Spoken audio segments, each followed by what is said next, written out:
এই যে মনে করেন তুলে দিলাম, যে নতুন আরেকটা ডেট আমি দিতে পারবো কিনা।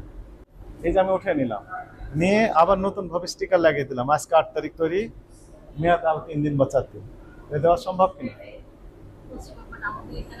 সেটি হয় না। আচ্ছা, তাহলে আমাকে দয়া করে দেখান যেটা যেদিন আসছে 7 তারিখে, চালানটা দেখান, যে কেকটা আসছে 7 তারিখে। কোথায় লেখা আছে 7 তারিখে? আমার হাতে, অ্যাকচুয়ালি আমার হাতে লেখা আছে 7 তারিখ।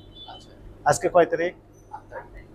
মনে করো মেয়াদ শেষ হয়ে গেল, আমি উঠে নিলাম, নতুন আবার মেয়াদ আপনি দিলেন, তাহলে কি হলো? এটা কি এখানে ছিল? হ্যাঁ, এইভাবে তো আছে। আমরা এবার আচ্ছা, আচ্ছা, তারপরে তো আপনাদের ইয়া অনুযায়ী তো মেয়াদ নাকি? না, তাহলে আপনার 7 তারিখের রেজিস্টার লেখা নেই কেন বলেন? আই থিঙ্ক এটা রাতে আসছে, তাই ওরা হয়তো ইয়া করতে ভুলে গিয়েছে। কোন তাছাড়া রাত্রে আমরা আসছে? সব রাতে আর কি সুন্দর পর তার মানে তো এরকম হতে পারে। Something wrong. ইয়েস, আসলে